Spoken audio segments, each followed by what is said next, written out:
to the end of the line. You and me will be falling upward. Whoa, whoa.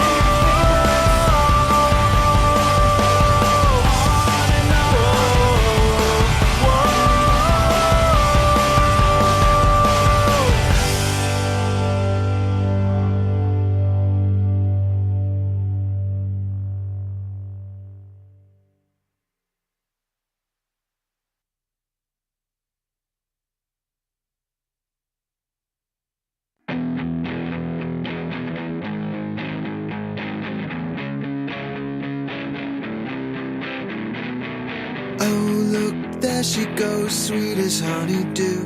You swear that you have seen her face like she's deja vu.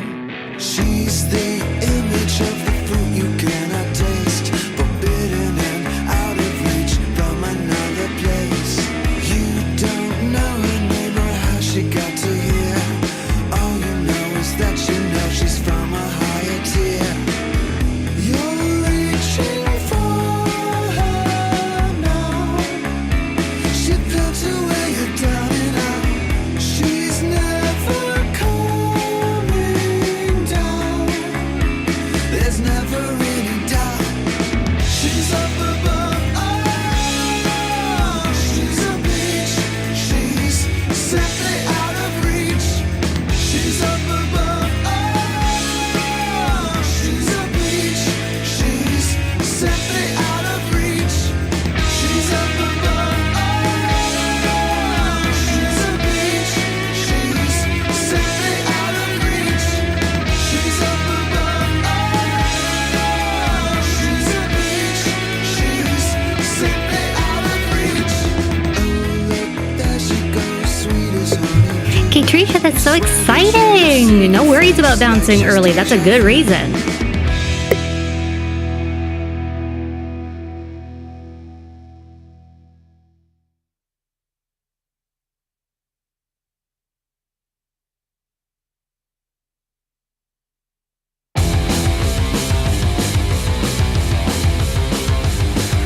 Subatomic Superman made of titanium. Mechanized proto-human laboratory cells within. You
Sound off one and all, everybody. Don't take what you openly handed. Reach up and grab the world by the hand and watch what comes along with it. A deep breath and you're on your way. A big step through a new day. And you cannot return to what you already learned, already know. Going for it all, never letting anybody stop you. Everything you do, it's always unpredictable. Bouncing off the walls, dancing still, well, what you wanna do. Never learn your lesson, just messing around, stepping out of control.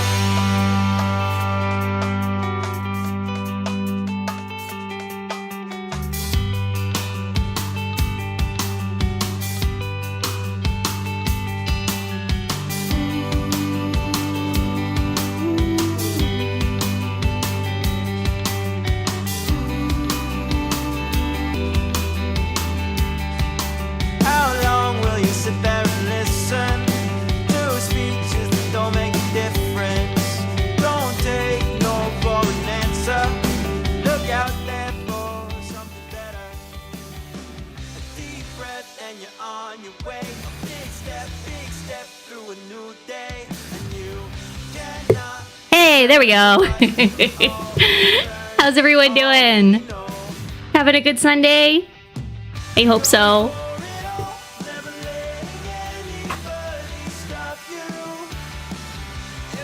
Oh, that's not good. I had a match out, and now I don't know where my match is. Oh, there it is. I'm glad Katricia's going to go look at a house.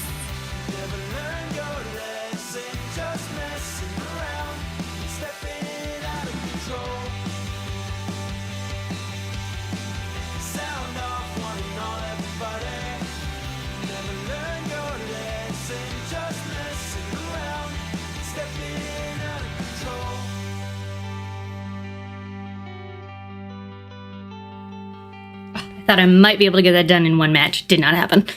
Do I want to use a lighter? Okay. Okay. Oh, Pippin, no. Thank you for the resub. Mwah. Hey, so...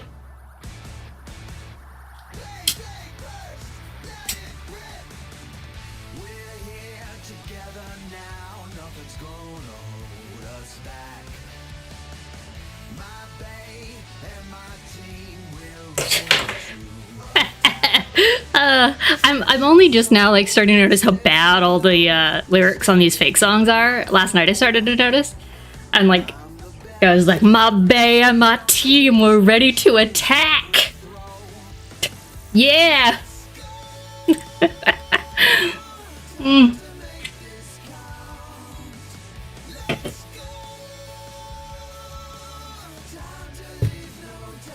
Time to leave no doubt.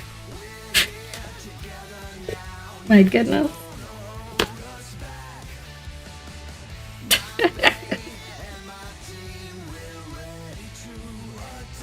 Okay, so I'm gonna give you guys like a quick little sneak peek if I can get this to show on camera, because I haven't. I just finished working on this just before stream. Well, I'm not totally done, but I am working on a graphic for my Nashville fundraiser. I'm drawing it myself, and I'm quite proud of it so far. So yeah, I'm really excited about that. So I'm drawing it, and my partner's gonna try to do a little animation on it. It's gonna be cute. I'm so excited. Yeah, that brings me to top of stream. Just a quick reminder that we are fundraising currently for my Nashville trip. So if you donate $25 or more, then you will get a signed pin-up photo of myself, of your choice, and I will mail it to you. It'll include a little note that I write about how much I love you. So I would really love it if you did do a little donation. Link will pop up in chat here. Or you can always go to bit.ly/Dottie Dono. I have set up a bit.ly for it just to simplify things for folks, but Yeah, there it is. Great. Okay, yeah, so that's our main incentive and our main fundraiser currently. I am still super excited. I booked my flights. I booked like a just in case hotel, one of those that like you don't have to pay till you get there and you can cancel it if you don't show up things. Why did I close my iPad? So like it's becoming real.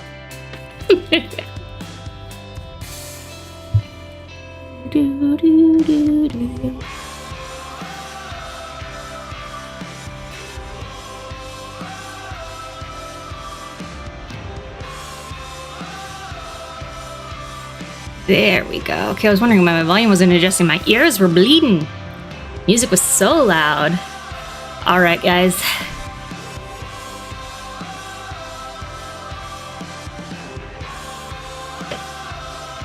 So I am really excited to get started with today's chapters. Because, I mean, let's be honest, right? It hasn't been super spicy yet. Like, chapter 2, yes. Sure. Okay, and then there have been like fleeting moments of stuff. But we have not yet gotten like a good hot scene in a while. And I have heard from some sources that we are approaching this soon. So I don't know if that means today, but it means that I'm getting excited to get through this book a little bit more. And let me look at my schedule, my reading schedule here, and to see. Yeah, so we've got about 2 more weeks until we're done part 2 before we move on to part 3, roughly. So we're moving along. We're clipping along, guys. So we're moving on to chapter 29 today. I don't remember what happened. As usual, don't remember what happened. I will remember as soon as I open it up. I know I will. I have to make work on my brain or something. Just so forgetful, like an old person.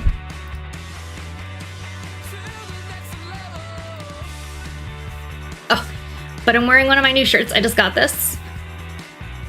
It's like my pentagram titty window, and I'm very excited about it. But I'm sitting on my white fuzzy beanbag chair that I think sheds just about as much as a cat. So I'm also wearing black pants, and I've got hair all over my black pants. Between the beanbag chair and my blonde dog. Just got fur all over me. But for some reason, it's not really sticking to the shirt, so that's okay. It's the benefit of like a stretchy polyester situation. Okay. So let's find a vibe for reading.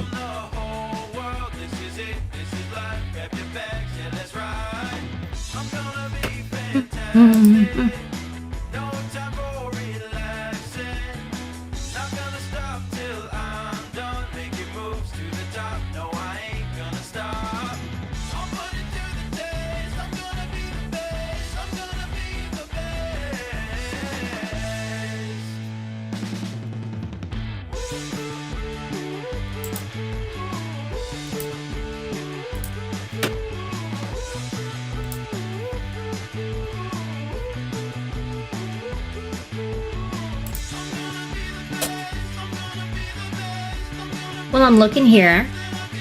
Just mentioned last night's slumber party was really fun. We watched like a rock and roll movie, like a 1950s musical that was terrible.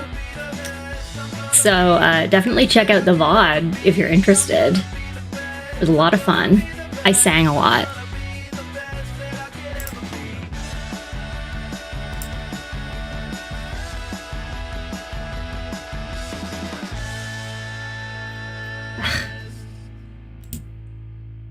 Come on. Shit's not loading. Again.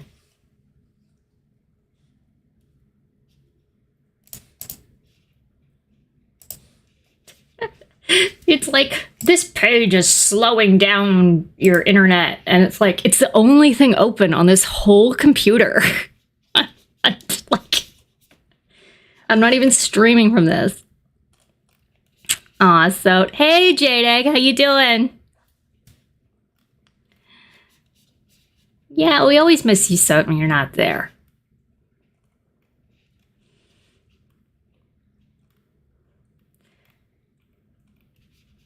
Okay, let's do this.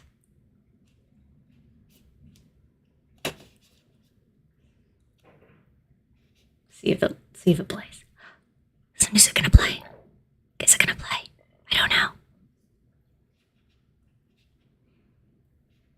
Yay! That's so good. I am considering doing something on Friday night too if nobody else has anything they were planning, because we're not doing Jack-In, so I might, but I don't know. I'm not committing to it. I'm not committing to anything yet. But whether it's something I'm streaming, if I'm streaming live, or if I'm in Discord watching something or whatever, I'm going to try to do something with people. Right, Bippa? Oh, thanks, Eno, for the follow. Hi. Welcome.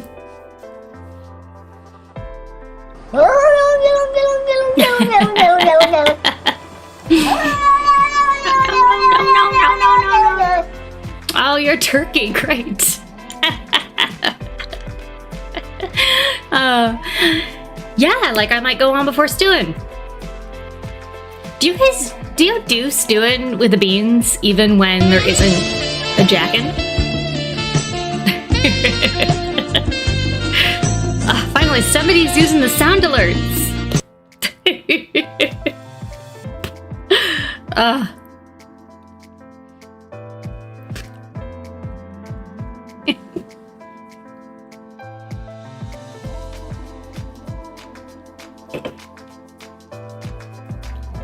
Great, okay. So we've got our chapter tracker up and updated. Got folks here. I got some vibes on. These are okay. These are alright for reading, I think. Our candles are lit. Our situation is settled. Okay.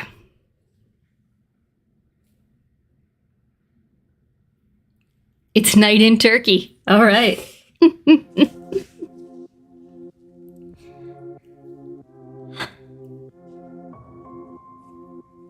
Oh, you definitely stew with that Jack-In. Great.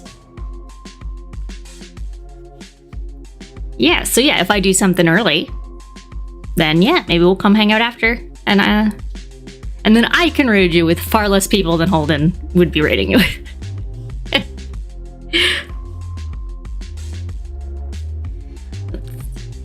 I got a text message on, well, I guess it can come onto my iPad because it is iMessage, just as I was opening the book, and I accidentally clicked on it.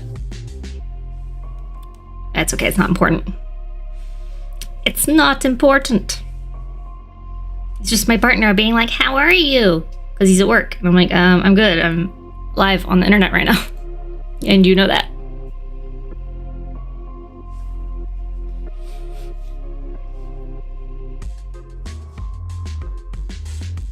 Okay. So let's just, I'm gonna move this a little closer to my face.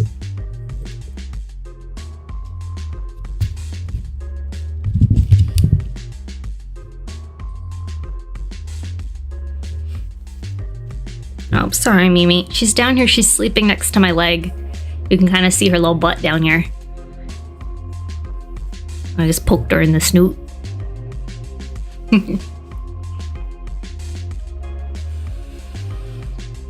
Okay, so chapter 29 of A Court in Mist and Fury. Here we go.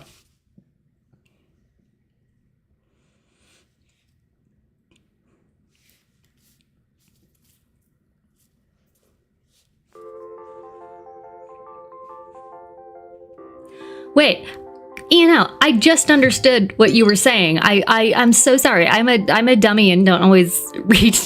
Like, even though I'm reading right now, this is what I am doing. When I'm reading chat, sometimes I don't process the information that I'm taking in. And you were telling me that you were in Turkey. That is so cool.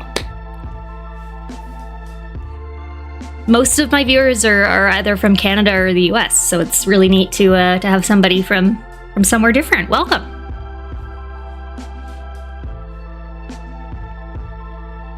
So, chapter 29. Despite the chill night, every shop was open as we walked through the city.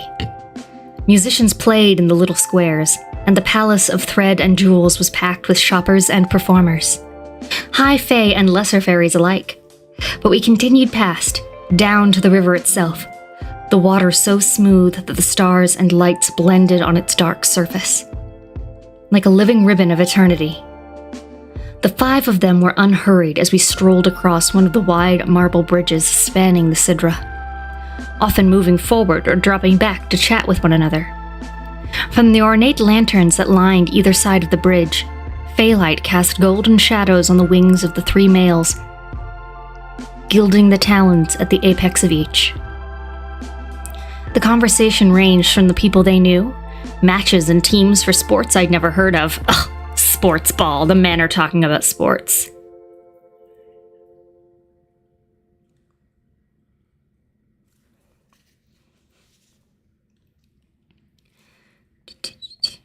Okay, so I'm just remembering now, by the way, that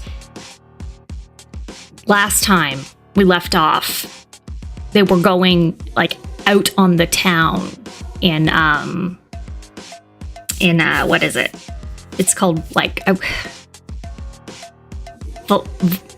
Valestra? That sounds like a drug. I don't know. in the city they live in.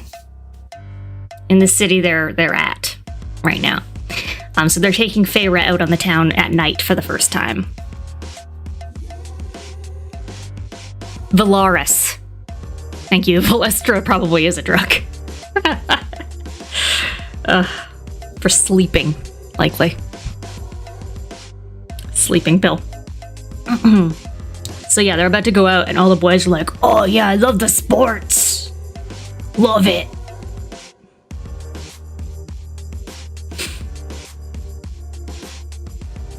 Apparently, Amren was a vicious, obsessive supporter of one. Olestra is that's a bad ingredient, a food additive that nobody uses anymore because it makes you shit yourself. So that's always great.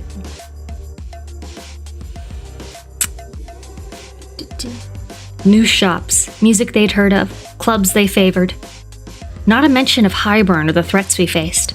No doubt from secrecy, but I had a feeling it was also because tonight, this time together, they did not want that terrible, hideous presence intruding. As if they were all just ordinary citizens, even Reese. As if they weren't the most powerful people in this court, maybe in all of Prithian. And no one, absolutely no one on the street, balked or paled or ran. Awed, perhaps, a little intimidated. But no fear.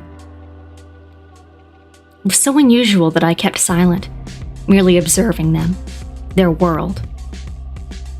The normalcy that they each fought so hard to preserve, that I had once raged against it, resented it. But there was no place like this in the world, not so serene, so loved by its people and its rulers. The other side of the city was even more crowded, with patrons and finery out to attend the many theaters we passed. Ooh, it's like an artsy city. They have theater. I'd never seen a theater before. Never. Never seen a play or a concert or a symphony. In our ramshackle village, we'd gotten mummers and minstrels at best. Herds of beggars yowling on makeshift instruments at worst. We strolled along the riverside walkway, past shops and cafes, music spilling from them. And I thought, even as I hung back from the others, my gloved hands stuffed into the pockets of my heavy blue overcoat, that the sounds of it all might have been the most beautiful thing I'd ever heard. Oh, thanks, so...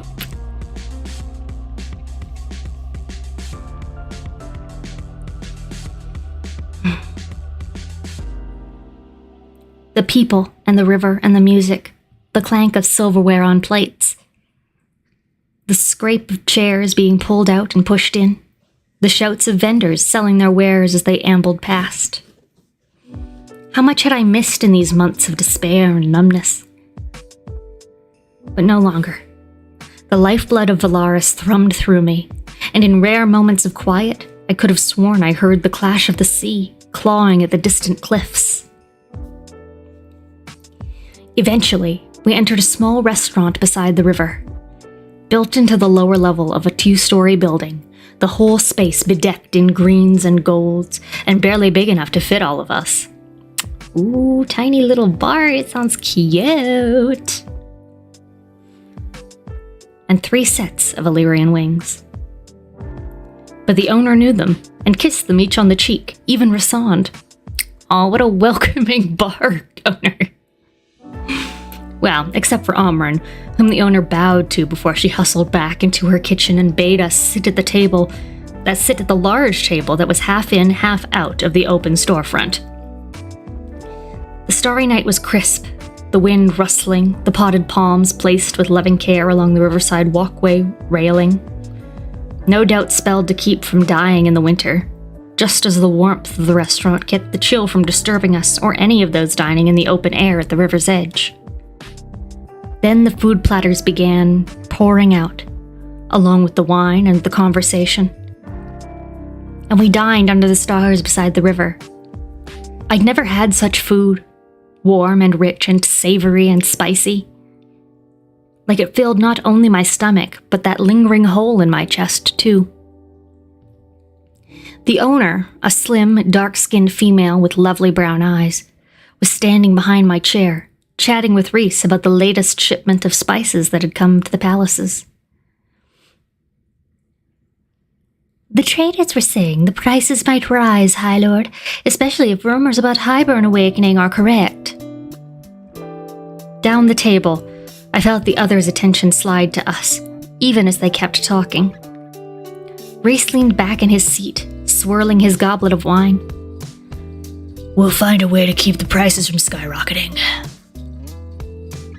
Don't trouble yourself, of course, the owner said, wringing her fingers a bit. It's just so lovely to have such spices available again, now that things are better. Reese gave her a gentle smile, the one that made him seem younger. I wouldn't be troubling myself, not when I like your cooking so much. Fucking flirt. So flirty. The owner beamed, flushing, and looked to where I'd half twisted in my seat to watch her. Is it to your liking? The happiness on her face, the satisfaction that only a day of hard work, doing something you love could bring, hit me like a stone. I've remembered feeling that way. After painting from morning until night. Once, that was all I had wanted for myself. I looked to the dishes, then back at her, and said, I lived in the mortal realm, and lived in other courts, but I've never had food like this. Food that makes me feel awake. Oh, she likes that shit with caffeine. Huh? Or meth. I hope not meth. That would be bad. It sounded about as stupid as it felt coming out, but I couldn't think of another way to say it. But the owner nodded like she understood and squeezed my shoulder. It's the meth. I'm sorry. Why am I doing this? Why am I doing that? I don't know. It's the brainworms. It's the brainworms.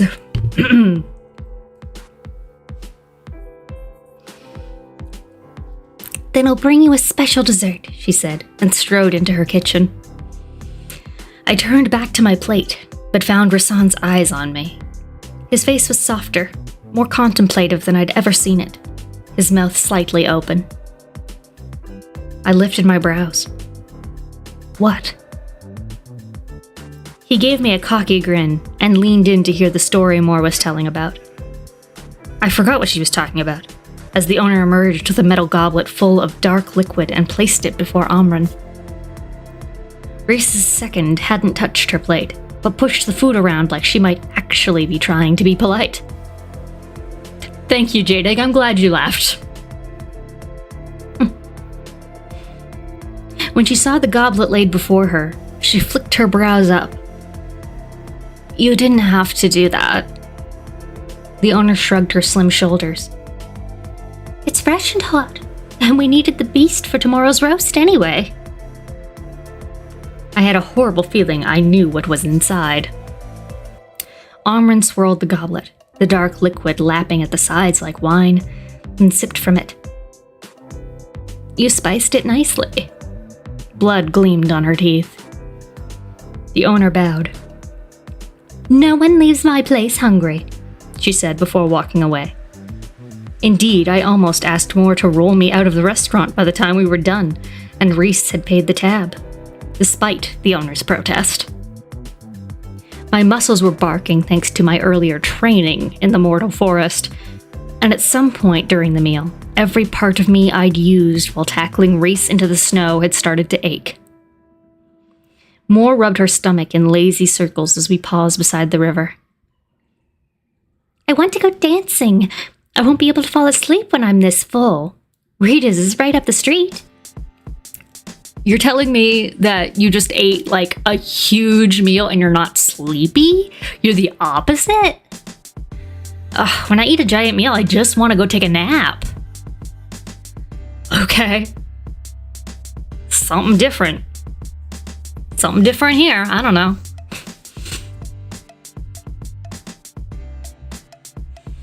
Dancing. My body groaned in protest, and I glanced about for an ally to shoot down this ridiculous ideal. But Azrael said, his eyes wholly on Moore. I mean. Of course you are, Cassian grumbled, frowning at him. Don't you have to be off at dawn? Moore's frown now mirrored Cassian's, as if she realized where and what he'd be doing tomorrow. She said to Azrael, we don't have to. I want to. Oh, that's as a vampire. I want to. I can't do French right now, guys. It's broken. It's broken. It's okay, I'll find it. Azrael said, holding her gaze long enough that Moore dropped it, twisted toward Cassian and said,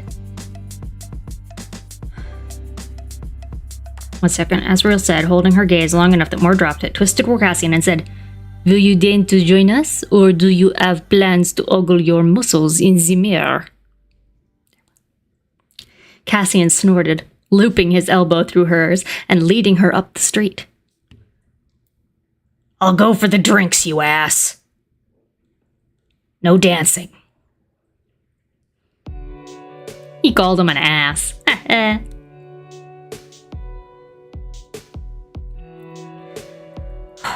Thanks, mother. You nearly shattered my foot the last time you tried. It was an effort not to stare at Azrael as he watched them head up the steep street, arm in arm and bickering with every step. The shadows gathered around his shoulders, like they were indeed whispering to him, shielding him, perhaps. His broad chest expanded with a deep breath that sent them skittering, and then he set into an easy, graceful stroll after them. If Azrael was growing with them, then any excuse I might make not to. I turned pleading eyes to Amren, but she'd vanished.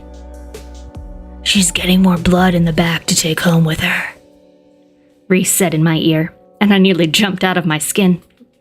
His chuckle was warm against my neck. Oh, don't get so close, dude. And then she'll be going right to her apartment to gorge herself. Ugh. I tried not to shudder as I faced him. Why blood?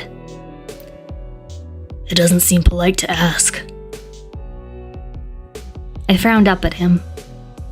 Are you going dancing?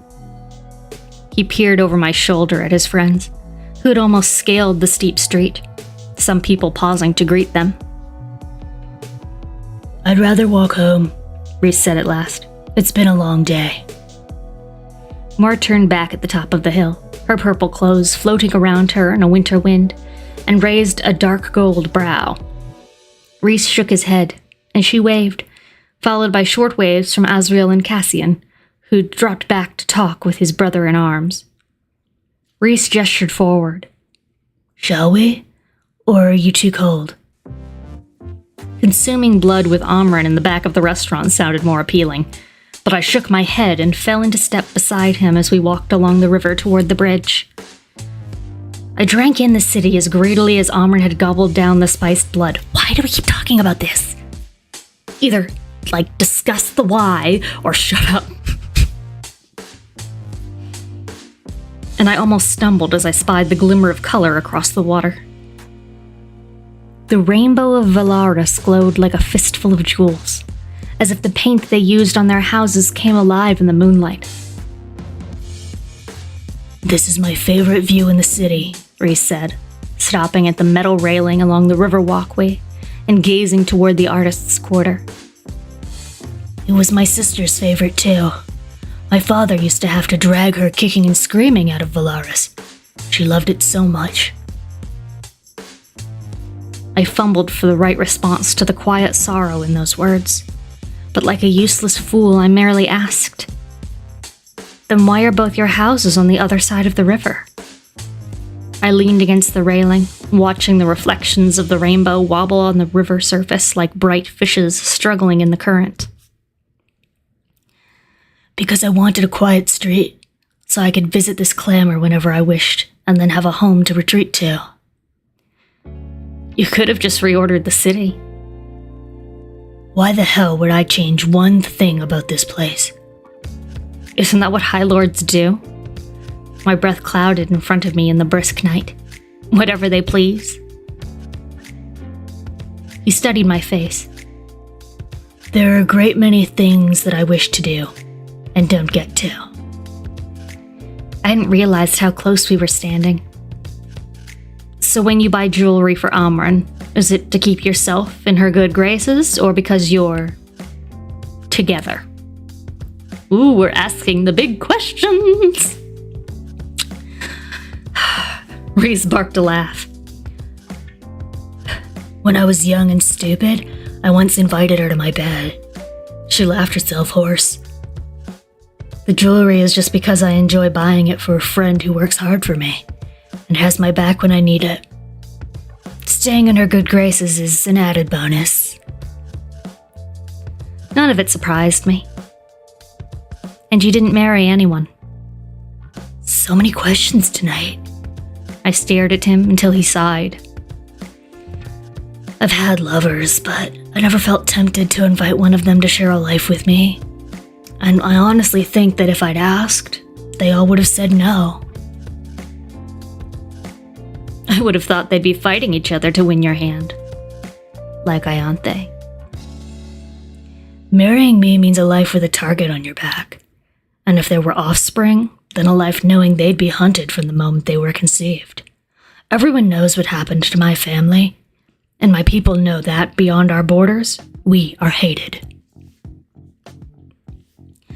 I still didn't know the full story, but I asked, why? Why are you hated? Why keep the truth of this place secret? It's a shame no one knows about it. What good you do here? There was a time when the Night Court was a court of nightmares and was ruled from the Hyun City. Long ago, but an ancient High Lord had a different vision, and rather than allowing the world to see his territory vulnerable at a time of change, he sealed the borders and staged a coup, eliminating the worst of the courtiers and predators, building Valaris for the dreamers, establishing trade and peace. His eyes blazed, as if he could peer all the way back in time to see it. With those remarkable gifts of his, it wouldn't surprise me. To preserve it, Reese continued, he kept it a secret, and so did his offspring and their offspring. There are many spells on the city itself, laid by him and his heirs, that make those who trade here unable to spill our secrets, and grant them adept skills at lying in order to keep the origin of their goods, their ships, hidden from the rest of the world. Rumor has it that ancient High Lords cast his very life's blood upon the stones. Rumor has it That ancient High Lord cast his very life's blood upon the stones and river to keep that spell eternal. But along the way, despite his best intentions, the darkness grew again. Not as bad as it had once been, but bad enough that there is a permanent divide within my court. We allow the world to see the other half, to fear them, so that they might never guess this place thrives here. And we will allow the Court of Nightmares to continue, blind to Valaris' existence, because we know that without them, there are some courts and kingdoms that might strike us and invade our borders to discover the many, many secrets we've kept from the other High Lords and courts these millennia. Just need to clear my mind. Just need a I'm sorry, I don't want this. in with the new, out with the old.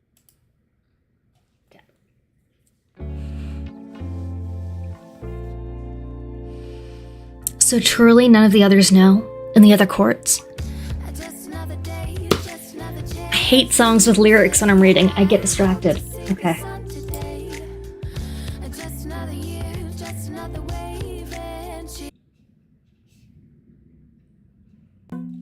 This should be better.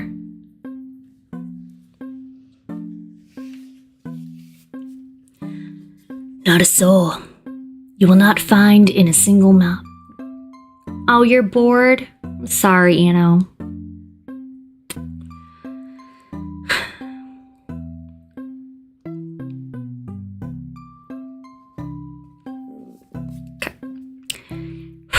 Not a soul. You'll not find it on a single map or mentioned in any book beyond those written here. Perhaps it's our loss to be so contained and isolated, but... My dog's growling. I don't know what it is she doesn't like.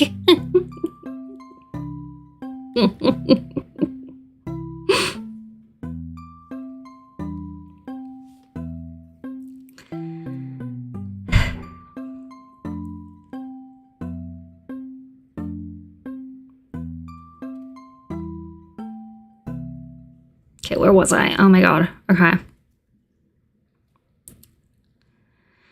He gestured to the city around us. My people do not seem to be suffering much for it. Indeed, they did not. Thanks to Reese and his inner circle. Are you worried about Az going to the Mortal Lands tomorrow? He tapped a finger against the rail. Of course I am. But Azrael has infiltrated places far more harrowing than a few mortal courts. He'll find my worrying insulting. Bleh.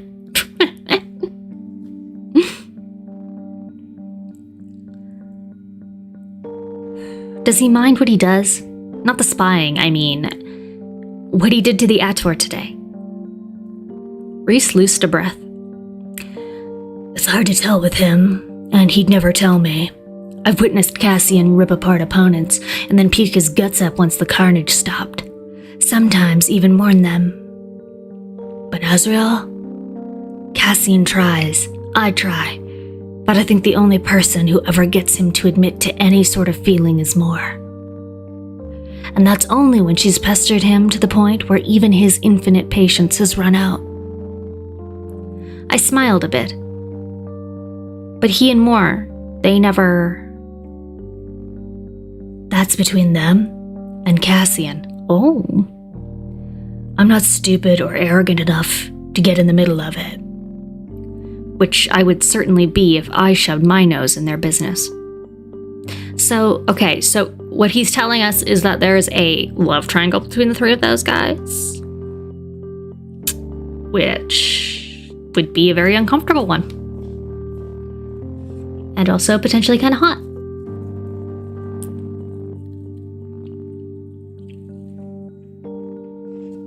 Just saying. Maybe that's the more interesting story.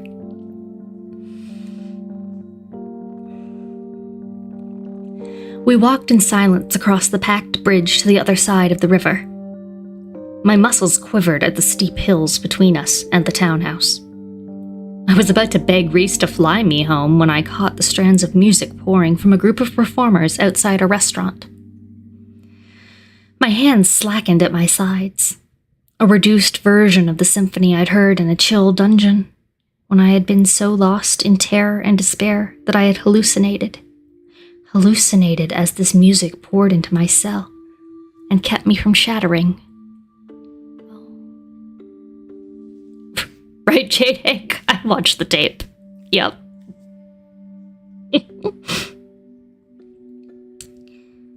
And once more, the beauty of it hit me.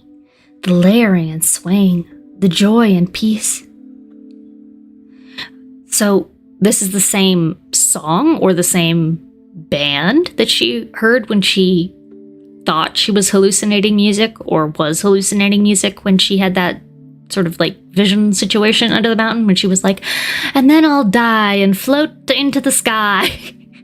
It was like really sad and I almost cried. Yeah, I think that's what's happening here. They had never played a piece like it under the mountain. Never this sort of music. And I'd never heard music in my cell save for that one time. You, I breathed, not taking my eyes from the musicians playing so skillfully that even the diners had set down their forks in the cafes nearby. You sent that music into my cell. Why? Rasan's voice was hoarse. Because you were breaking, and I couldn't find another way to save you. Well, that's nice, Rasan, but she was breaking partially because you were doing it. So, I don't know if that absolves you.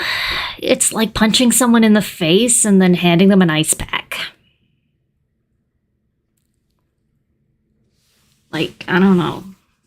Icky. I feel icky about that. The music swelled and built. I'd seen a place in the sky when I'd hallucinated. A place between sunset and dawn.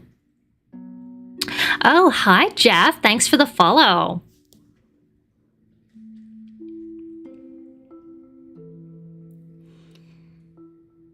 A house of moonstone pillars. I saw the night court. Oh, she did. Oh, that's interesting. Okay, so she thought she was dying and like going up to heaven or whatever her equivalent would be, but she was seeing the night court. And she's only realizing it now. He glanced sidelong at me. I didn't send those images to you. I didn't care. Thank you. For everything. For what you did. Then and now. I would not thank him for then. Like I said, it was partially his fault. It's why I feel gross about this and why I don't fully condone this relationship. Because he kind of helped create the negative parts of the situation. Sorry about it. It's true. He certainly didn't really help that much. Even after the Weaver? After this morning with my trap for the Ator? My nostrils flared. You ruin everything. Reese grinned, and I didn't notice if people were staring as he slid an arm under my legs and shot us both into the sky. Oh, we're flying away. I could learn to love it, I realized. The flying.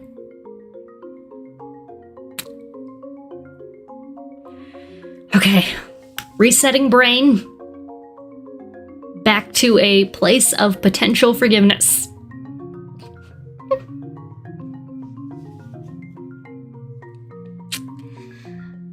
I was reading in bed, listening to the merry chatter of the toasty birch fire across the room, when I turned to the page of my book and a piece of paper fell out. I took one look at the cream stationery and the handwriting and sat up straight. On it, Rasan had written, I might be a shameless flirt, but at least I don't have a horrible temper. You should come tend to my wounds from our squabble in the snow. I'm bruised all over thanks to you. Oh my god. Okay, Trisha, who wouldn't like flying? I don't think I would like it.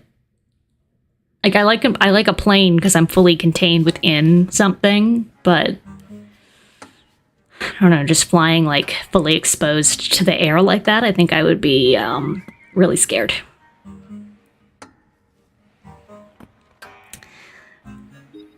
And yeah, they're doing fairy texting again. And I don't know if he's like trying to get her to come to his room or not right now, but it certainly feels like that. Damn. Something clicked against the nightstand, and a pen rolled across the polished mahogany. Hissing, I snatched it up and scribbled, "Go lick your wounds and leave me be." The paper vanished. It was gone for a while, far longer than it should have taken to write the few words that appeared on the paper when it returned. Okay, Katrusha, this might be a spoiler, but at a certain point we will get a rehash of everything that went down into the mountain. Good. Okay, as long as we rehash it thoroughly and I can get some... I need to be healed from that. And potentially talking about it will help. So, yes, that's what I want. The paper vanished. It was gone for a while, far longer than it should have taken to write the few words that appeared on the paper when it returned. Oh god, because he's like shooting his shot right now, guys. I'd much rather you licked my wounds for me. My heart pounded faster and faster, and a strange sort of rush went through my veins as I read the sentence again and again. A challenge. I clamped my lips shut to keep from smiling as I wrote. Oh no. Oh no! Guys, they're sexting right now. Guys, no! No! Ugh, no! Lick you where exactly? The paper vanished before I'd even completed the final mark. His reply was a long time coming, then... Ugh. Oh no. Oh no. Guys, it's happening. It's happening again. Wherever you want to lick me, Feyre. I'd like to start with everywhere, but I can choose if necessary. Ah! I wrote back. Oh, here we go. Let's hope my licking is better than yours. I remember how horrible you were at it under the mountain. Yep, someday horny times. Oh no. Yep. Accurate. Ooh.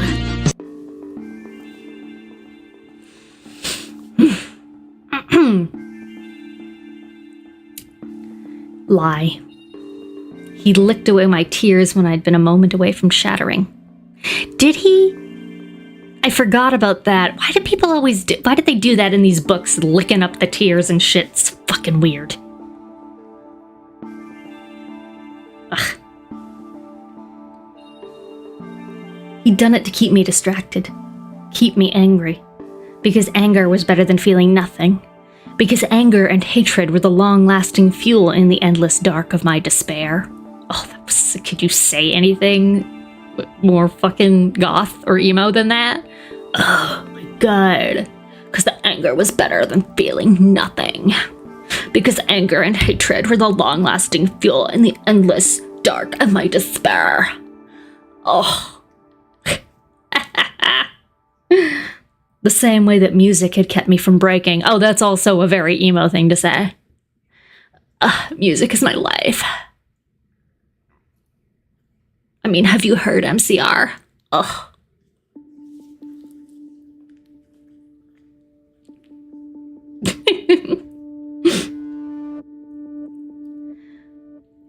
physician had come to patch me up a few times, but no one risked quite so much in keeping me not only alive, but as mentally intact as I could be considering the circumstances. Just as he'd been doing these past few weeks, taunting and teasing me to keep the hollowness at bay, just as he was doing now. Except he also caused part of the problem!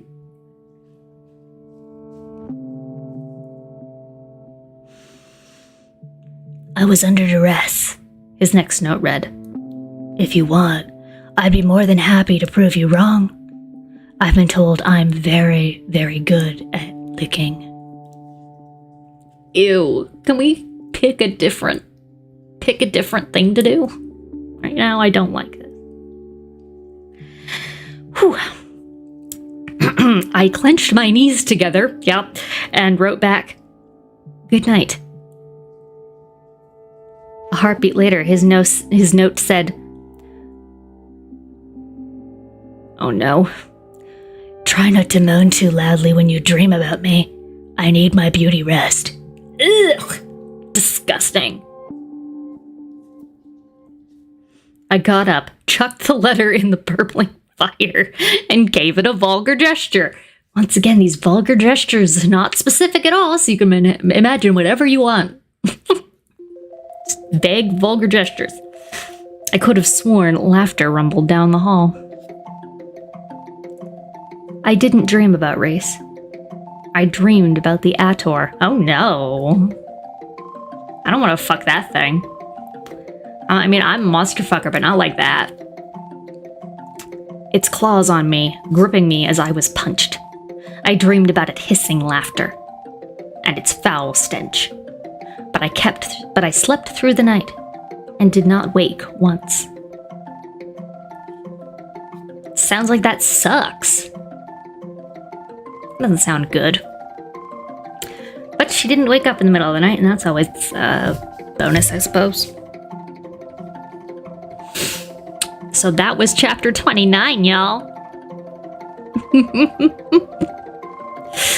He got like a little spicy there.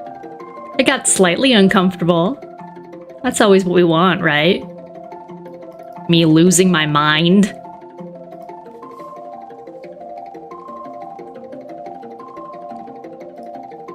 Okay. There we go. Chapter tracker is updated. So this is your reminder as we move into the next chapter. And yes, I'm going to do this every time. Kate-Trisha, I was just about to say thank you. Mwah! Okay, so yes, you will see Kate-Trisha just donated $25, which means that Kate-Trisha will get to pick any of my pinup photos, and I will sign it with a little note just for her and ship it off in the mail as a thank you for donating towards my Nashville trip so that I can get out there and hang out with Kate-Trisha and anybody else from our lovely community that arrives. So if you would like to also receive one of those photos and contribute to me being able to show up in Nashville to hang out, then you can do so at the link that I'm about to post in chat. That is also a little further up there if you've been hanging out. But there it is. And yeah, thank you so much. So it's $25 or more for a photo. Anything less than that is still mega appreciated. You'll get so many thanks and so much love from me. And yeah, and I am working on other incentives. I am. So they're common. But right now, this is what I got for you. So yes, thank you so much. And let's move on to chapter 30. I'm so proud of you. That was impeccable timing, Kate-Trisha. Good job. I don't know if you did it on purpose, but it was great. Okay, chapter 30. Cassian might have been cocky grins and vulgarity most of the time, but in the sparring ring in a rock-carved courtyard atop the House of Wind the next afternoon, he was a stone-cold killer. Carla the Goblin, late but lovely. Oh, you got your nails did. Love it.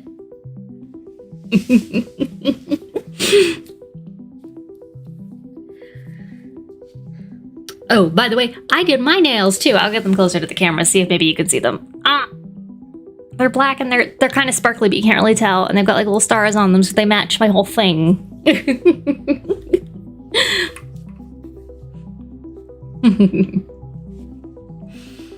Okay, so she's training with Cassian. Very exciting. And when those lethal instincts were turned on me, beneath the fighting leathers, even with the brisk temperature, my skin was slick with sweat. Each breath ravaged my throat, and my arms trembled so badly that any time I so much as tried to use my fingers, my pinky would start shaking uncontrollably. Why your pinky? That's just the weak finger. I was watching it wobble of its own accord when Cassian closed the gap between us, ripped my hands, and said, "This is because you're hitting on the wrong knuckles. Top two, pointer and middle finger. That's where the punches should connect. Hitting here," he said, tapping a calloused finger on the already bruised bit of skin in the V between my pinky and ring finger, "will do more damage to you than to your opponent. You're lucky the Ator didn't want to get into a fist fight." Oh. Oh, Carla. Okay, so you'll post yours at Style High Club. We love Cass as an instructor. Instructor's such a dick, but knows what he's doing. Yeah, that's good. I kind of like that when a teacher is just straight up just going to tell you when you're being bullshit. I do like that in a teacher, as long as they're being genuine. I'm into it.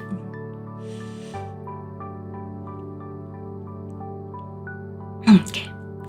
I did not really follow how he was teaching her about punching, and I don't think it matters to me, because I'm not trying to learn how to throw a punch right now, but if you want to know, I guess he's explaining it.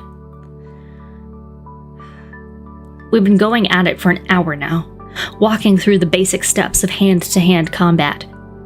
And it turned out that I might have been good at hunting, at archery, but using my left side? Pathetic. I was as uncoordinated as a newborn fawn attempting to walk.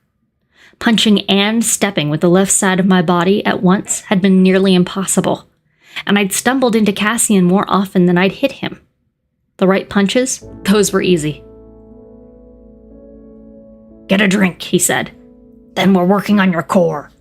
No point in learning to punch if you can't hold your stance." I frowned toward the sound of clashing blades in the open sparring ring across from us. Azrael, surprisingly, had returned from the mortal realm by lunch. Moore had intercepted him first, but I'd gotten a second-hand report from Reese that he'd found some sort of barrier around the Queen's palace and had needed to return to assess what might be done about it. Assess. And brood, it seemed, since Azrael had barely managed a polite hello to me before launching into sparring with Rassand, his face grim and tight. They'd been at it now for an hour straight, their slender blades like flashes of quicksilver as they moved around and around. I wondered if it was as much for practice as it was for Reese to help his spy master work off his frustration. At some point since I'd last looked, despite the sunny winter day, they'd removed their leather jackets and shirts. Their tan, muscled arms were both covered in the same manner of tattoos that adorned my own hand and forearm, the ink flowing across their shoulders and over their sculpted pectoral muscles. Between their wings, a line of them ran down the column of their spine, right beneath where they typically strapped their blades. These guys are just tatted up. I wonder what's going on there. Oh, okay, they're gonna tell us. "We get the tattoos when we're initiated as Illyrian warriors, for luck and glory on the battlefield," Cassian said, following my stare. I doubted Cassian was drinking in the rest of the image, though. The stomach muscles gleaming with sweat in the bright sun, the bunching of their powerful thighs, ooh, the rippling strength in their backs, surrounding those mighty, beautiful wings. Ooh. Death on Swift Wings. The title came out of nowhere, and for a moment I saw the painting I'd create. The darkness of those wings, faintly illuminated with lines of red and gold by radiant winter sun. The glare off their blades, the harshness of the tattoos against the beauty of their faces. I blinked and the image was gone, like a cloud of hot breath on a cold night. Cassian jerked his chin toward his brothers. Reese is out of shape and won't admit it, but Azrael's too polite to beat him into the dirt. Reese looked anything but out of shape. Cauldron boil me, what the hell did they eat to look like that? I mean, you eat with them every day, you should know.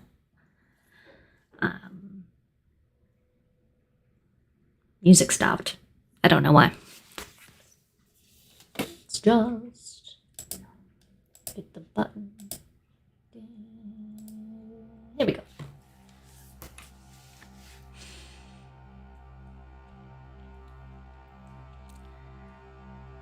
My knees wobbled a bit as I strode to the stool where Cassian had brought a pitcher of water and 2 glasses. I poured one for myself, my pinky trembling uncontrollably again. My tattoo, I realized, had been made with Illyrian markings. Perhaps Reese's own way of wishing me luck and glory while facing Amarantha. Luck and glory. I wouldn't mind a little of either of those things these days.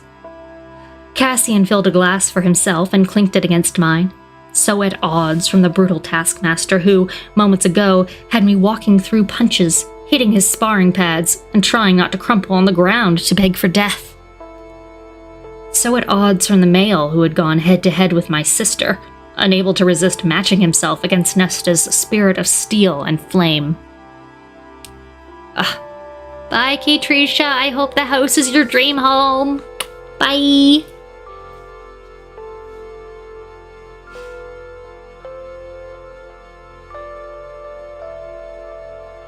I really think Cassia wants to fuck Nesta, though. Like, Cassian should do it. And it would probably help Nesta a bit, too, because, like, girl needs to relax. So, Cassian said, gulping down the water. Behind us, Reese and Azrael clashed, separated, and clashed again. When are you going to talk about how you wrote a letter to Tamlin, telling him you've left for good? Is right now the moment, sir? I don't think so. The question hit me so viciously that I snipped. How about when you talk about how you tease and taunt Moore to hide whatever it is you feel for her? Because I had no doubt that he was well aware of the role he played in their little tangled web. The beat of crunching steps and clashing blades behind us stumbled, then resumed. Everybody heard you call him out. Cassian let out a startled, rough laugh. Old news. I have a feeling that's what she probably says about you. Get back in the ring, Cassian said, setting down his empty glass. No core exercises, just fists. You want to mouth off? Then back it up. All right. You started it. Dude, you started it. You can't be mad at her. You started it.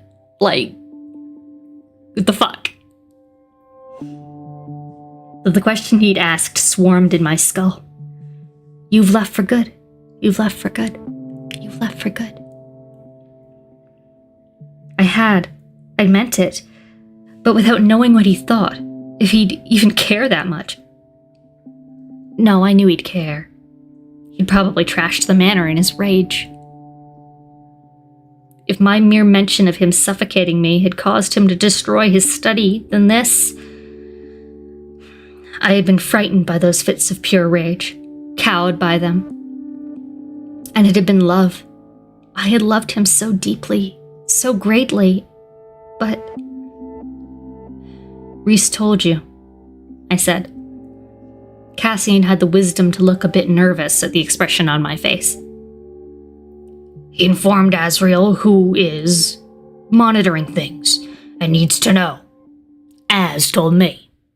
Don't gossips. These boys. Yeah, Tamlin equals toxic as fuck. I'm glad we figured that out. It took some figuring. And the author to add in some notes that maybe she had not in the first book to make it very clear. But yeah, like, also these boys. They'll hang around in corners, and Asriel's like, did you hear she sent a letter? She sent a letter to Tamlin. Oh my gosh. I cannot wait to hear about the drama. Fucking euphoria up in here, guys.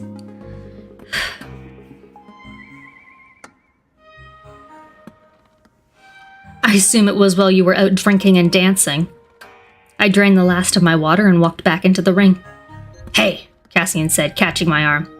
His hazel eyes were more green than brown today. Where I lost my place. There we go. I'm sorry. I didn't mean to hit a nerve. Az only told me because I told him I needed to know for my own forces, to know what to expect. None of us... We don't think it's a joke. What you did was a hard call. A really damn hard call. It was just my shitty way of trying to see if you needed to talk about it. I'm sorry, he repeated, letting go. Jesus Christ, you suck, dude. You're not good at this. I mean, I know, okay, you want to be your friend, that's great. Maybe you could be, like, a little bit better at it. I don't know. One of my candles died, I don't want to save it. One sec. No. Oh, no, that's done. It's done. The wick broke, it's done. It's done and dead. Yuck, okay.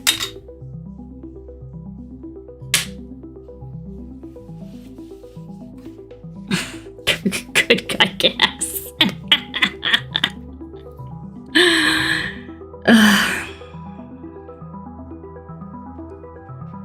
The stumbling words, the earnestness in his eyes. I nodded as I resumed my place. All right. Though Rasan kept at it with Asriel, I could have sworn his eyes were on me. Had been on me for the moment Cassian had asked me that question. Cassian shoved his hands into the sparring pads and held them up. 30 1-2 punches, then 40, then 50. I winced at him over his gloves as I wrapped my hands. You didn't answer my question, he said with a tentative smile, one I doubted his soldiers or Illyrian brethren ever saw. Let it go, man. Let it go. It had been love, and I'd meant it. The happiness, the lust, the peace. I'd felt all of those things. Once.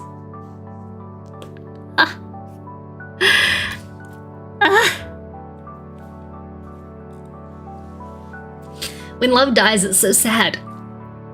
It's so sad.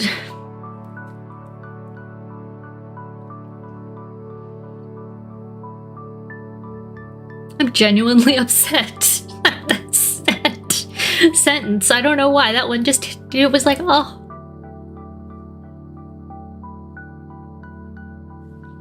I think maybe that kind of thing hits me so hard because, like, I'm super stubborn and don't like changing my mind about stuff. Right? Oh, my heart literally hurts for her, yes. I mean, like, that's why, like, I've just stuck it out for 10 years with the same person because I don't need to talk about my relationship too much, but it's not, like, out of stubbornness. It is genuine, but it's, like, sort of things that would have made a younger person at, like, 17 when we met potentially be immature and just dump his ass. I just worked through, which is a sign of maturity, but also a sign of stubbornness.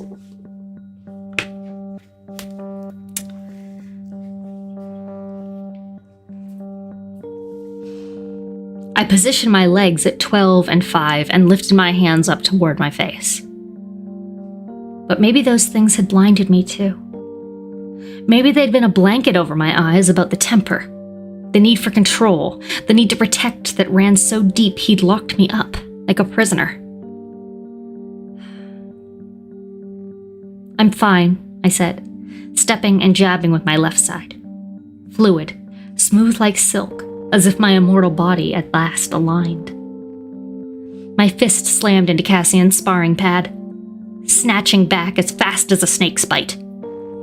As I struck with my right, shoulder and foot twisting. 1, Cassian counted. Again, I struck. 1, 2. 2. And fine is good. Fine is great. Again, again, again. We both knew fine was a lie. I had done everything for that love. I had ripped myself to shreds. I'd killed innocence and debased myself. And he had sat beside Amarantha on that throne. And he couldn't do anything. Hadn't risked it. Hadn't risked being caught until there was one night left. And all he'd wanted to do wasn't free me, but fuck me. And...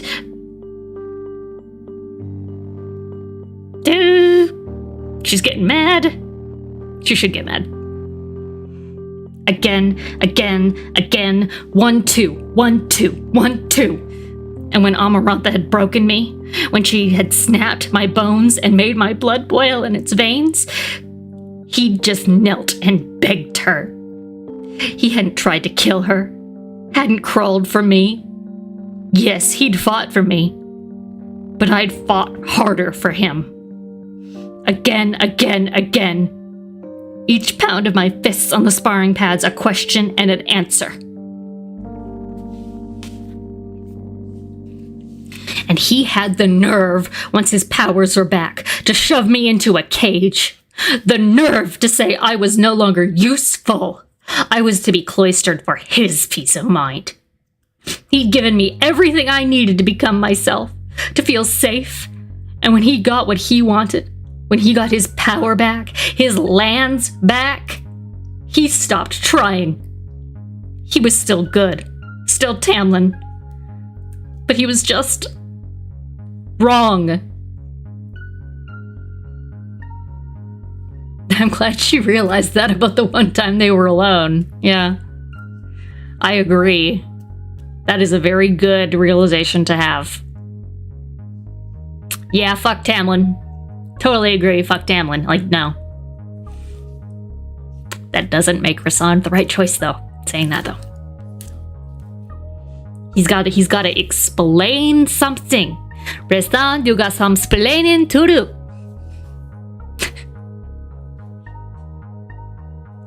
I know he's already technically explained it several times. I still don't. I'm not convinced.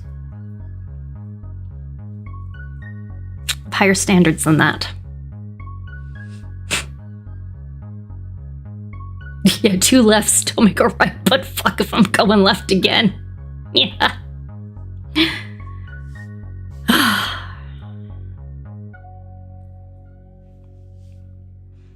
And then I was sobbing through my clenched teeth, the tears washing away that infected wound. I didn't care that Cassian was there, or Rhys, or Asriel. The clashing steel stopped. And then my fists connected with bare skin. And I realized I'd punched through the sparring pads. No, burned through them. And I stopped, too. The wrappings around my hands were now mere smudges of soot. Cassian's upraised palms remained before me, ready to take the blow if I needed to make it. I'm all right, he said quietly, gently. I think that would be the hardest part, that she put so much on the line for him. Yes! Oh my god, yes. Like, I'd been thinking that this whole time, and she sacrificed literally her whole entire life. And did a whole lot, and he sat on his fat ass. The man's never suffered. He knows nothing. Spoiled rich brat. Yes, her entire life, and she murdered people, and it's still fucking with her head. And this guy is just like, no, you mine now, bitch. Fuck that guy. No, you just be pretty ornament I put on shelf. Oh, which reminds me, I saw a trailer for this thing I can't remember which streaming service it's on, but it's like meant to be like feminist shorts that are like kind of sci-fi or whatever. You belong to me now. Like just a big caveman. And like all the stuff in the trailer was very clearly like, oh, these are all like obvious feminist jokes. Like we're not saying anything new here with these. But a couple of the images, and like me and my partner keep making jokes about them back and forth to each other. Cause like, I mean, Cave Tamia, because like I am a feminist. I will cop to that because fine. But a little bit more nuanced than maybe this show is. It's just like, okay, I'm gonna go return my husband to the store. and like the trophy wife, like the guy literally builds a shelf for her and puts her up there, which is like this. There was one that was like Nicole Kidman, and she was eating photographs, and I don't know what that's about. I can't quite parse that one for myself, but the other stuff, if I can remember what it's called, I'll tell you, but I don't know. I haven't watched it, obviously, but the trailer was just like, what? The one was, I know who killed me. She's like a ghost. What do you mean? I'm far too fragile to be removed from this shelf.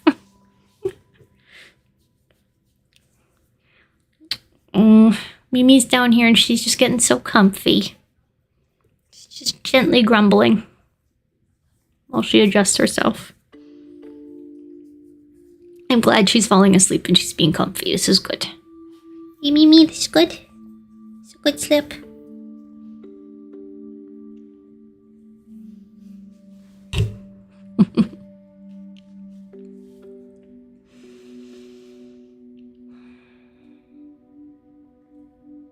And maybe I was exhausted and broken, but I breathed. I killed them. I hadn't said the words aloud since it had happened. Cassian's lip tightened. I know. Not condemnation, not praise, but grim understanding. My hands slackened as another shuddering sob worked its way through me. It should have been me. And there it was, standing there under the cloudless sky, the winter sun beating on my head. Nothing around me save for rock. No shadows in which to hide. Nothing to cling to. There it was. The darkness swept in. Soothing, gentle darkness. No shade. And a sweat-slick male body halted before me. Gentle fingers lifted my chin until I looked up at Rasan's face. His wings had wrapped around us, cocooned us, the sunlight casting the membrane in gold and red. Beyond us, outside in another world, maybe, sounds of steel on steel, Cassian and Azrael sparring, began.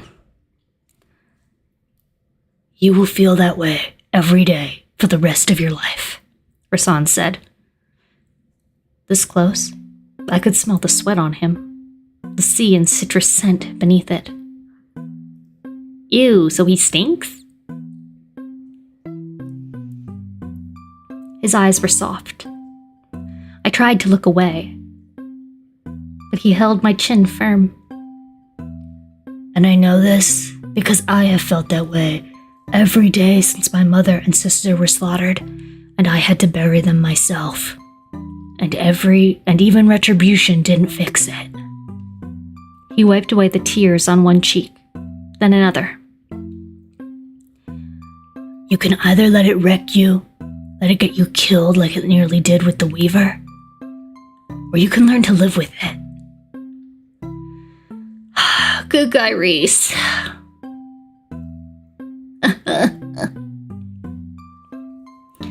For a long moment, I just stared at the open, calm face. Maybe his true face, the one beneath all the masks he wore to keep his people safe. I'm sorry about your family, I rasped. I'm sorry I didn't find a way to spare you from what happened under the mountain, Reese said with equal quiet. From dying? From wanting to die? Good cop. Carla the Soblin over here. Oh, that was so good. Good job.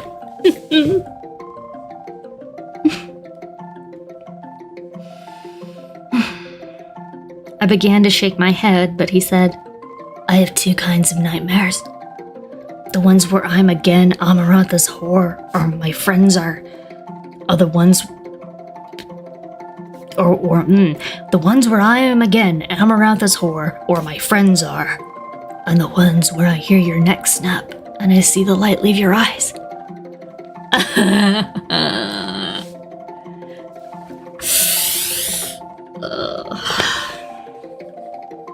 I had no answer to that, to the tenor in his rich, deep voice. So I examined the tattoos on his chest and arms, the glow of his tan skin, so golden now that he was no longer caged inside that mountain. I stopped my perusal when I got to the... Oh, God. I stopped my perusal when I got to the V of muscles that flowed beneath the waist of his leather pants.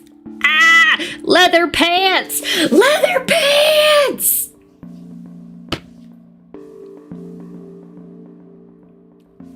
Leather pants. Lick him. No, he's so sweaty. Ugh, gross. Touch it! Oh my god, how low cut are these pants? They must be tight, but like... Pippin' right? Fuck. Yup. Yeesh, yeesh, yeesh, yeesh, yeesh, yeesh. Yep.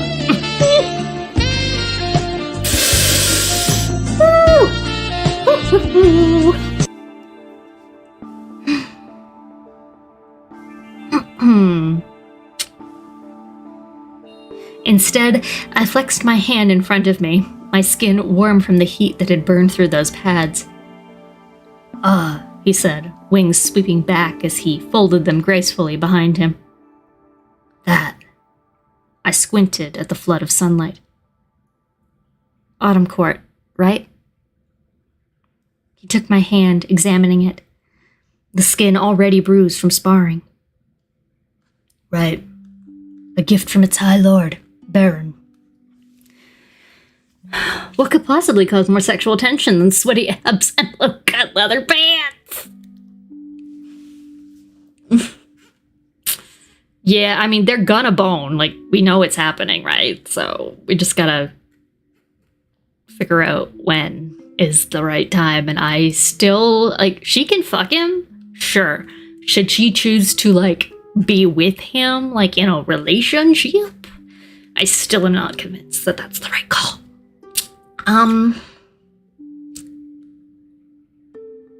But yeah.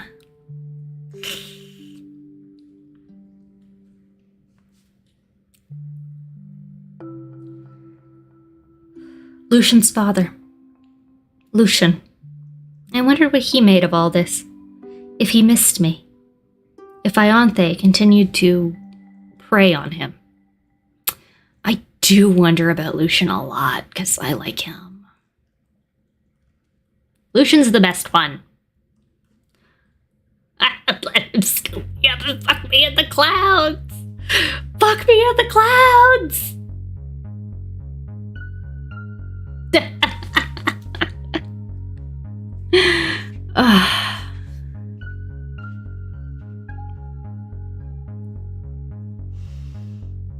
Still sparring, Cassian and Asriel were trying their best not to look like they were eavesdropping. I'm not well versed in the complexities of the other High Lord's elemental gifts, Reese said. But we can figure it out. Day by day, if need be. Right, save Lucian! Go get him out of there. Bring him to you. And then bring him to me.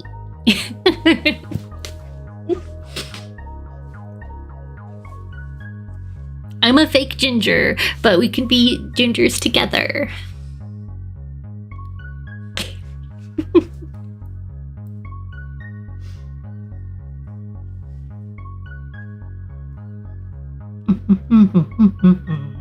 There we go. If you're the most powerful High Lord in history, does that mean the drop I got from you holds more sway over the others? Why I've been able to break into his head that one time? Give it a try. He jerked his chin toward me. See if you can summon darkness. I won't ask you to try to winnow, he added with a grin. I don't know how I did it to begin with. Will it into being? I gave him a flat stare. He shrugged. Oh boy. Try thinking of me. How good looking I am, how talented. How arrogant. That too. He crossed his arms over his bare chest, the movement making the muscles in his stomach flicker. Ooh. Put a shirt on while you're at it, I quipped. A feline smile. Does it make you uncomfortable? I'm surprised there aren't more mirrors in this house, since you seem to love looking at yourself so much. Asriel launched into a coughing fit. Cassian just turned away, a hand clamped over his mouth. Reese's lips twitched. There's the Feyre I adore. Yuck. Arrogant and sexy aren't exclusive, just saying. Yeah, you just want to fuck Reese. Like, fair. And I mean, like I said, I would fuck him. But I don't like him yet. There are things that are good, but by and large, he's a dadman. And rude. He's rude. I scowled, but closed my eyes and tried to look inward, toward any dark corner of myself I could find. There were too many. Far too many. And right now, they each contained that letter I'd written yesterday. A goodbye.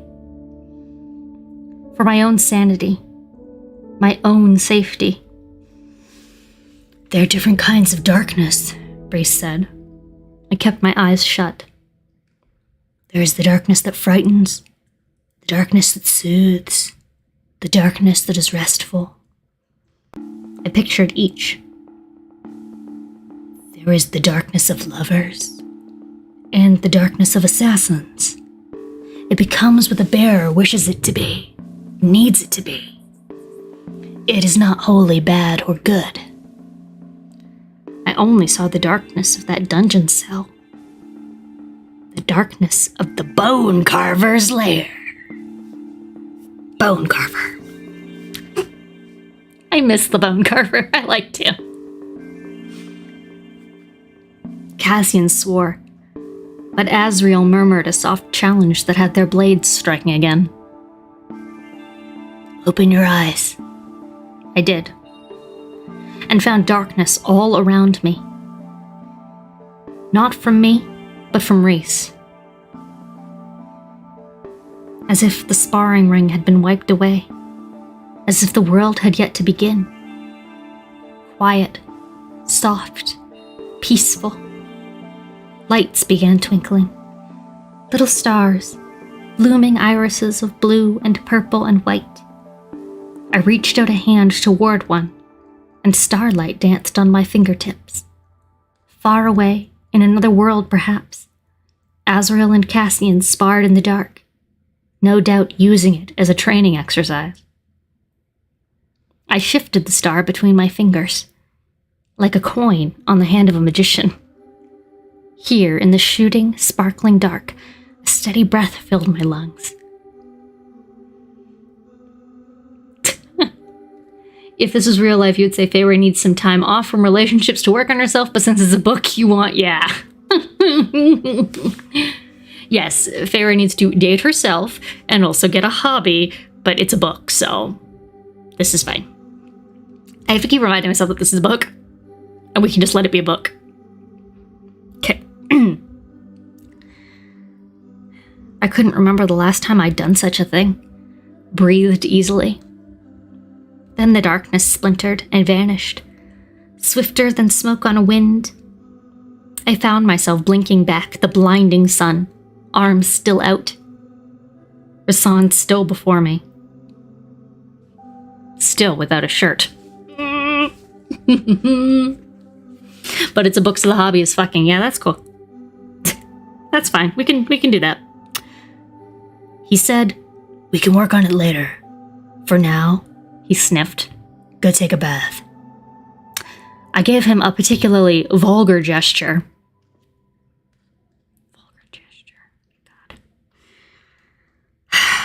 And asked Cassian to fly me home instead. Huh. And that was chapter 30.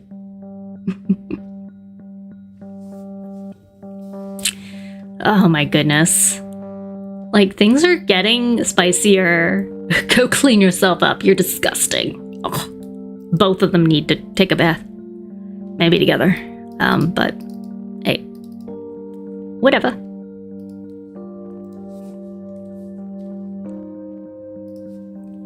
She had a moment. She had like a very intense moment, so fair, you know? Just fair.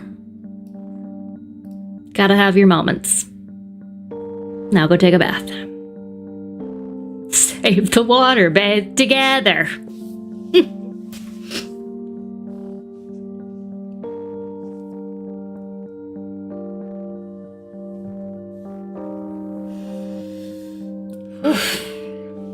Just need a breath. That was a lot. Whew. I will say she seemed to be focusing more on Rasan, but when they were when she initially started noticing bodies, she was noticing more than one. So we can agree that she also thinks Asriel's hot, and he's French. And that's cool. Yeah, he's got an accent. Okay, he's got an acento, which is sexy.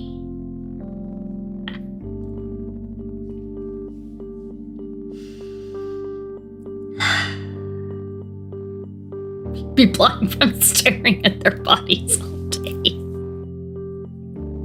I don't know how they'd feel about that.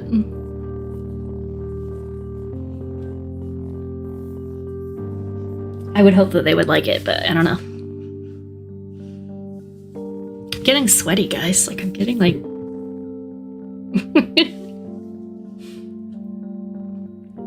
Okay. Chapter 31. Oh. I almost forgot to annoy the shit out of you. So, it's just your regular between chapters reminder that I am doing a fundraiser currently for anybody that's just popped in or popped out. So I am fundraising so that I can go to Nashville to the LPN Jamboree and potentially do some performing for you folks, as well as just meet and greet with everybody who can show up to that show. I know a lot of people in our community are thinking of going, if not already committed. So I would really love to be able to join in, and without it killing me.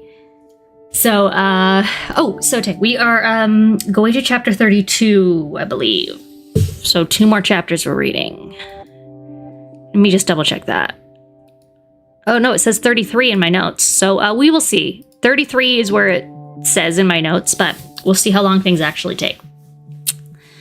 But yeah, like I said, donation reminder. So all donations are appreciated, but $25 or more gets you a signed pinup photo that I will mail to you direct. So please consider donating $25 or more. Link is in the chat. Like I said, just really appreciate it generally. It would make my life a lot easier. It would make me very happy. Thank you to those who have already donated.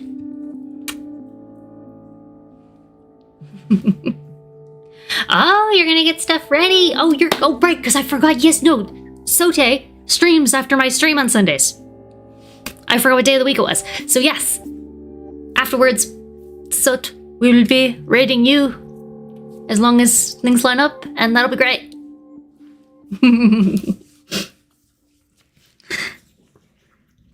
All right, chapter 31. Don't dance so much on your toes, Cassian said to me 4 days later, as we spent the unusually warm afternoon in the sparring ring. Feet planted, daggers up, eyes on mine. If you were on a battlefield, you would have been dead with that maneuver. Amren snorted, picking at her nails while she lounged in a chaise. She heard you the first 10 times you said it, Cassian. Keep talking, Amren. I'll drag you into the ring and see how much practice you've actually been doing. Amren just continued cleaning her nails. With a tiny bone, I realized. Touch me, Cassian, and I'll remove your favorite part, small as it might be. Rude. He let out a low chuckle, 'cause he has comfort with his penis size. Standing between them in the sparring ring atop the house of wind, plur, a dagger in each hand, sweat sliding down my body, I wondered if I should find a way to slip out. Perhaps winnow, though I hadn't been able to do it again since that morning in the mortal realm, despite my quiet efforts in the privacy of my own bedroom. 4 days of this, training with him, working with Reese afterward on trying to summon flame or darkness. Unsurprisingly, I made more progress with the former. Word had not yet arrived from the summer court, or from the spring court regarding my letter. I hadn't decided if that was a good thing. Azrael continued his attempt to infiltrate the human queen's courts, his network of spies now seeking a foothold to get inside. That he hadn't managed to do so yet had made him quieter than usual, colder. Amren's silver eyes flicked up from her nails. Good. You can play with her. Play with who? Said Moore, stepping from the stairwell shadows. Cassian's nostrils flared. Where'd you go to the other night? He asked Moore, without so much as a nod of greeting. I didn't see you leave Rita's, their usual dance hall for drinking and revelry. They dragged me out 2 nights ago, and I'd spent most of the time sitting in their booth, nursing my wine, talking over the music with Azrael, who had arrived content to brood, but reluctantly joined me in observing Reese's holding court at the bar. Females and males watched Rasan throughout the hall, and the Shadow Singer and I made a game of betting on who, exactly, would work up the nerve to invite the High Lord home. Unsurprisingly, Az won every round, but at least he was smiling by the end of the night, to Moore's delight when she'd stumbled back to our table to chug another drink before prancing onto the dance floor again. Reese didn't accept any offers that came his way, no matter how beautiful they were, no matter how they smiled and laughed. And his refusals were polite. Firm, but polite. Had he been with anyone since Amarantha? Did he want another person in his bed after Amarantha? Even the wine hadn't given me the nerve to ask Azrael about it. Moore, it seemed, went to Rita's more than anyone else. Practically lived there, actually. She shrugged at Cassian's demand, and another chaise like Amren's appeared. I just went out, she said, plopping down. With whom? Cassian pushed. Last I was aware, Moore said, leaning back in the chair. I didn't take orders from you, Cassian, or report to you. So where I was and who I was with is none of your damn concern. You're right. You didn't tell Azrael either. I paused, weighing those words, Cassian's stiff shoulders. Yes, there was some tension between him and Moore that resulted in that bickering, but perhaps Cassian accepted the role of buffer not to keep them apart, but to keep the Shadow Singer from hurt. From being old news, as I'd called him. Cassian finally remembered I'd been standing in front of him, noted the look of understanding on my face, and gave me a warning one in return. Fair enough. I shrugged and took a moment to set down the daggers and catch my breath. For a heartbeat, I wished Nesta was there, if only to see them go head to head. We hadn't heard from my sisters, or the Mortal Queens. I wondered when we'd send another letter or try another route. Why, exactly? Cassian said to Amren and Moore, not even bothering to try to sound pleasant. Are you two ladies here? Excuse me? Excuse me? Rude. Moore closed her eyes as she tipped back her head, sunning her golden face with the same irreverence that Cassian perhaps sought to shield Azriel from. And Moore herself perhaps tried to shield Azriel from as well. Reese is coming in a few moments to give us some news, apparently. Didn't Amren tell you? I forgot, Amren said, still picking at her nails. I was having too much fun watching Feyre evade Cassian's tried and true techniques to get people to do what he wants. Cassian's brows rose. You've been here for an hour. Oops, Amren said. Cassian threw up his hands. Get off your ass and give me 20 lunges. A vicious, unearthly snarl cut him off. But Reese strolled out of the stairwell, and I couldn't decide if I should be relieved or disappointed that Cassian versus Amren was put to a sudden stop. He was in his fine clothes, not fighting leathers, his wings nowhere in sight. Reese looked at them, at me, the daggers I'd left in the dirt, and then said, Sorry to interrupt while things were getting interesting. Fortunately for Cassian's balls, Amren said, nestling back in her chaise, you arrived at the right time. Cassian snarled half-heartedly at her. Reese laughed and said to none of us in particular, Ready to go on a summer holiday? Moore said, The summer court invited you? The summer court invited you? Realized I'd slurred that, sorry guys. Of course they did. Feyre, Amren, and I are going tomorrow. Only the three of us. Cassian seemed to have the same thought, his wings rustling as he crossed his arms and faced Reese. The summer court is full of hot-headed fools and arrogant pricks, he warned. I should join you. You'd fit right in, Amren crooned. Too bad you still aren't going. Cassian pointed a finger at her. Watch it, Amren. She bared her teeth in a wicked smile. Believe me, I'd prefer not to go either. I clamped my lips shut to keep from smiling or grimacing. I didn't know. Reese rubbed his temples. Cassian, considering the fact that the last time you visited, it didn't end well. I wrecked one building! Oh, yeah. And, Reese cut him off, considering the fact that they are utterly terrified of sweet Amren, she is the wiser choice. I didn't know if there was anyone alive who wasn't utterly terrified of her. It could easily be a trap. Cassian pushed. Who's to say the delay in replying wasn't because they're contacting our enemies to... There is also a great deal of treasure to be found in the summer court, Cassian said, throwing up his hands again. Really, Reese? It's bad enough we're stealing from them, but robbing them blind? Rasan does have a point, Amren said. Their High Lord is young and untested. I doubt he's had much time to catalog his inherited hoard since he was appointed under the mountain. I doubt he'll know anything is missing. Very well, Rasan. I'm in. No better than a fire drake guarding its trove, indeed. Moore gave me a secret, subtle look that conveyed the same thing, and I swallowed with a chuckle. Cassian started to object again, but Reese said quietly, I will need you, not Amren, in the human realm.